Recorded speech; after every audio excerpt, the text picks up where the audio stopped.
The opening of the Gordie Howe International Bridge could be delayed until 2026, despite construction being on track to be completed next month. The breaking news with that major bridge connecting the U.S. and Canada finally reopened overnight after being shut down for days by protests.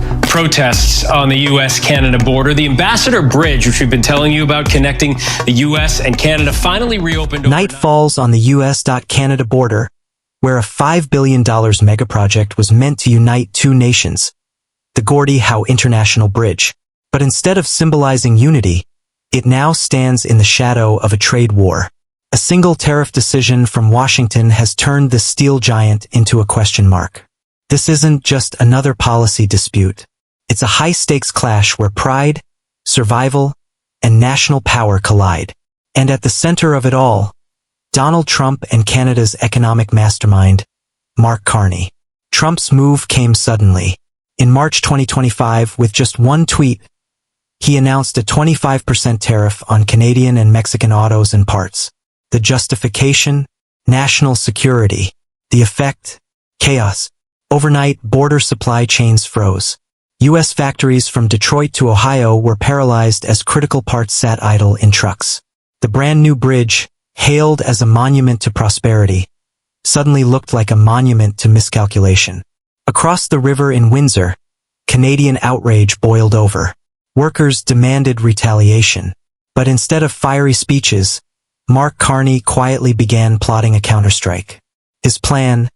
Economic independence. Ottawa unveiled an automatic retaliation system. Every U.S. tariff would instantly be matched. No debates, no dilas. At the same time, a $10 billion emergency fund pushed Canadian firms to cut reliance on U.S. suppliers and rebuild their own industries. Canadian steel plants roared back to life. Supply chains shifted overnight. What had once been dependence on Detroit and Ohio was now redirected into Ontario and Quebec, giving Canada the rare chance to rewire its economy from the ground up. And Carney wasn't finished. He launched the Green Hydrogen Corridor, the biggest infrastructure project in Canadian history, built entirely with domestic steel and labor. What Trump framed as an economic attack became fuel for Canada's renewal. Towns that had been shrinking for decades suddenly buzzed again with construction, new jobs, and the sense that Canada was charting its own destiny. Meanwhile, in America's industrial heartland, small factories buckled. Foundries in Michigan and machine shops in Ohio, survivors of past recessions, now faced extinction, not because of foreign competition, but because of a decision in Washington. Families that had weathered the 2008 crash and the pandemic downturn suddenly saw lifetimes of work unravel in weeks. A machinist from Wayne County summed it up with a bitter laugh. "We survived everything, but we couldn't survive our own president's policy." Even the fishing industry became a battlefield.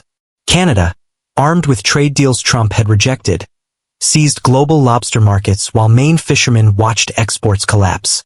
Same waters, same lobsters, but very different fortunes. For Canadian fishermen, it was proof their government was opening doors. For Americans, it was proof Washington had slammed them shut. The rift soon spilled onto the world stage.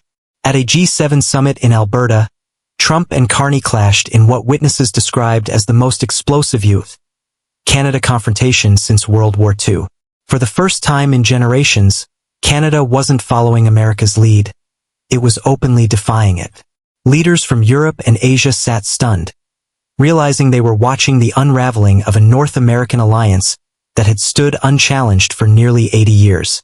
Even U.S. allies who once cheered Trump's hardline on trade began to wonder, had America First quietly become America alone? By September 2025, the Gordie Howe Bridge opened with fanfare. Carney cut the ribbon, calling it a line of hope. Cameras flashed as convoys rolled across. Yet the reality soon set in. Traffic was far below projections. Many truckers stuck with the old Ambassador Bridge. The $5 billion project, once sold as a U.S. trophy, was already falling short, an empty monument against the Detroit skyline. In the end, Trump's America First strategy backfired. Instead of tightening U.S. control, it pushed Canada to stand taller on its own. The Gordie Howe Bridge, meant to showcase American power, became a monument to unintended consequences. A steel reminder that when trust shatters, allies don't just walk away. They learn how to stand without you. And in doing so, they may discover a strength they never realized they had. The bridge still stands today, but not as a symbol of U.S. dominance. Instead, it tells a quieter story, that sometimes the greatest victories are born from the very attempts to weaken you.